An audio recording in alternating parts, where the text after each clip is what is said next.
Bienvenidos a La Mermelada, el noticiero que les va a contar, y con ustedes su presentadora favorita, Brutícia Marlecha. Hoy nos acompaña Julián Villa. ¿Será que él hace parte de los desocupados del Meta que no tuvieron nada más que hacer que meterse a la asamblea o al consejo?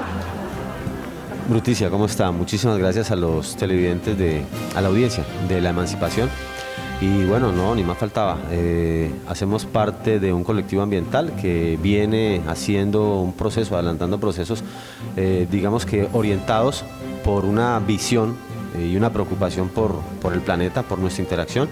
Tenemos muchas otras cosas más que hacer. Tenemos nuestro trabajo, pero pues en aras a la preocupación que nos motiva a participar dentro de esos espacios de defensa de intereses superiores. Yo he visto más de uno que dice que es ambientalista. ¿Tú eres ambientalista? Bueno, una dedicación constante a partir de 9 años o 10 años en procesos de manera solidaria frente a comunidades que se han visto afectadas por esos monstruos, por esos gigantes como las luchas que tenía Quijote, en las cuales o se ven representadas en los emporios, en la industria de hidrocarburos o en los intereses económicos del país, de presidencia de la República, pues yo creo que eso da fe que hay un compromiso coherente y cierto. Bueno, una preguntita ahí como saliéndonos un poco del contexto, aunque es importantico. ¿Tú eres de los verdes verdes o eres de los verdes patilla?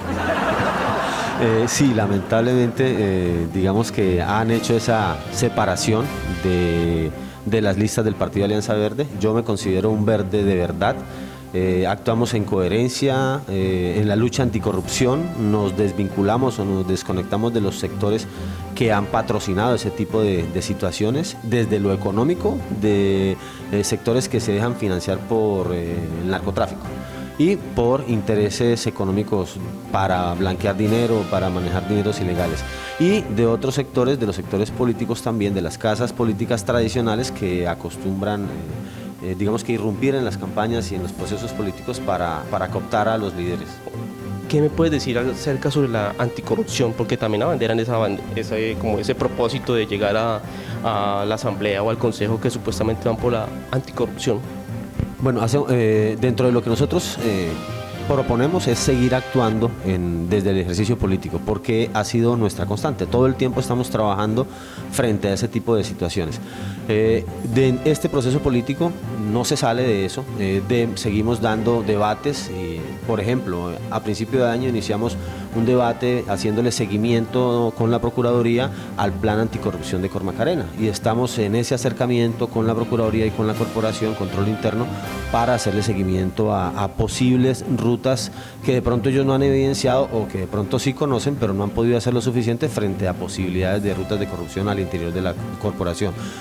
Frente a la gobernación del Meta, Secretaría de Medio Ambiente pretendía hace poco adelantar un proyecto donde iba a invertir 5.000 millones de pesos en pago por servicios ambientales. Los ambientalistas que hemos venido luchando por esto durante muchísimos años soñamos con que eso llegue. El problema era que de 5.000 millones de pesos que se iban a invertir en pago por servicios ambientales, solamente 1.200 iban a llegar directamente a resolver el tema. Nosotros tenemos unas alertas de deforestación, tenemos un conflicto social a nivel territorial que genera que se incrementen esos índices de deforestación en el territorio.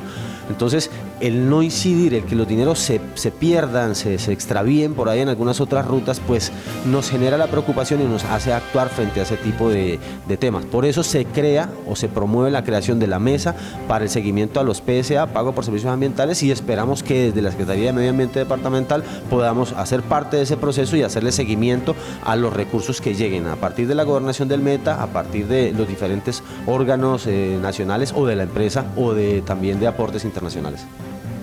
Pero si tú te pones a ver, 5.000 billones ya no es nada, ¿no? Pues con lo que ha hecho la gobernación y también la corporación así de diferentes, como podemos decir, Cormacarena, hay muchos negocios ahí, ¿no crees? Precisamente por eso es verde de verdad. Verde de verdad, sentirse uno y serlo, significa que vamos a impulsar desde esos entes de control o desde esos órganos de poder que la política toda entera entienda y dimensione que el tema ambiental es un tema transversal, fundamental para la sostenibilidad nuestra, para la sostenibilidad del departamento, de los municipios, del ser humano. Su relación con el planeta, sus actividades productivas dependen directamente de que logremos incidir en mitigar esa alteración en el planeta que se viene dando, y eso es fundamental para la industria, para las empresas, para el desarrollo humano, para las necesidades básicas. Entonces, cuando no se le da la importancia a eso, pues eso significa que les interesa más otro tipo de hechos y no tienen esa dimensión del problema tan grande que estamos viviendo en el planeta. Pero ¿qué más importante? ¿Sacar petróleo para la economía o el agua y los arbolitos? Para nosotros es fundamental, y en ese contexto global, aterrizado en lo local, que se dé una lucha porque la transición energética se dé lo antes posible, porque el panel intergubernamental de expertos a nivel mundial ha determinado que es urgente que nosotros cambiemos o caminemos en la ruta de hacer la transición a la dependencia de generar energía a partir de los combustibles fósiles, porque son la mayoría, o es el mayor impacto que se genera al planeta a partir de la combustión de esos hidrocarburos para generar energía, y nos toca buscar fuentes de energía alternas que nos resuelvan ese tema. Otra preguntita era lo que tenía con respecto a la huella ambiental. Tú dices que haces parte de los verdes, pero yo he visto algunos de los verdes contaminando la ciudad con publicidad. ¿Qué piensas? Para nosotros eso es algo incoherente en el sentido en que cuando nosotros impulsamos una conciencia ambiental, pretendemos es generar acciones que generen la mínima huella. El hecho de imprimir tantas vallas, el hecho de agredir al ciudadano con una publicidad visual que interviene el espacio público, que se atraviesa en el paisaje, que se atraviesa en su relación con el horizonte, con la naturaleza, con la grandeza del planeta, y todo ese despilfarro de recursos simplemente con la obsesión de llegar de manera impositiva, imponiéndole una imagen de un candidato a la ciudadanía, pues nos parece totalmente absurdo. Son campañas que están dejando una huella ambiental terriblemente fuerte, y bueno, esperamos hagan o copien el ejemplo que estamos dando, que es desde antes de empezar la campaña empezamos un proceso de siembra de árboles pensando en el impacto que íbamos a generar con nuestra campaña, y a la fecha pues ya llevamos alrededor de 2.100 árboles sembrados pensando en mitigar nuestra huella, pero también ayudarle un poquitico más al planeta en reducir esa huella. La idea es que esto se multiplique, se masifique, y que muchos lleguemos a desarrollar este tipo de acciones, porque es lo que necesitamos para frenar de manera contundente o mitigar el cambio climático, y digamos que generar acciones reales, no de cuento, no de demagogia, no de discurso, frente a una responsabilidad que tenemos como seres humanos en el cuidado de la casa común. Pues no sé, yo te escucho y me parecerá que estoy escuchando casi un mamerto hablando de todo esto. O sea, ¿tú haces parte de los mamertos de Colombia o es algo diferente a eso? No conozco el concepto, realmente no fui formado dentro de esas líneas de pensamiento. Yo vengo de una familia tradicional donde se aceptaba la diferencia. Por un lado habían principios liberales, en el otro principios conservadores, pero había una convicción de ciudadanos de obrar bien, de comportarnos bien, de relacionarnos bien con nuestro entorno social y nuestro entorno económico también, y ambiental. Y eso hizo que digamos que yo me formara en esa ruta. Dejé o abandoné algo de mi actividad económica cuando me vi enfrentado a un conflicto personal, mi proyecto de vida, ante un proyecto extractivo de Ecopetrol, y bueno, eso me hizo empezar a sensibilizarme frente a otras personas y empezar a meterme en este cuento y actuar. No he sido formado en la izquierda ni tampoco en la derecha, simplemente soy un ciudadano que bajo los principios y la formación de casa, digamos que optó o decidió servirle a los demás, y por eso he estado, porque lo hago por gusto y lo disfruto. Porque según la definición de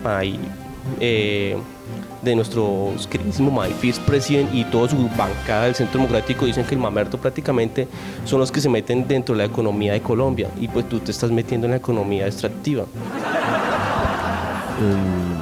Pues no sé, o sea, yo creo que como empresario yo me desempeñé en la actividad avícola, en la actividad comercial de productos concentrados para animales, bienes y servicios para fortalecer el sector agropecuario en el territorio. Vi, por ejemplo, que la política nacional era desleal con nosotros. Yo soy médico veterinario y zootecnista y me vi enfrentado a ese conflicto cuando el gobierno nacional, para financiar sus campañas, nos grababa a nosotros con una carga de impuestos salvaje que era desigual frente a los beneficios tributarios que le generaba a la industria extractiva. Entonces pues había un ejercicio desleal dentro del ejercicio económico, y eso pues me obliga a mí a reaccionar como ciudadano, como empresario, como comerciante en el territorio. Eso no es ni de derecha ni de izquierda, eso es de ciudadano, de ganarse uno el pan con el sudor de la frente, con el trabajo, y ver un ejercicio desleal desde una política nacional, pues obviamente lo obliga a uno a tomar partido.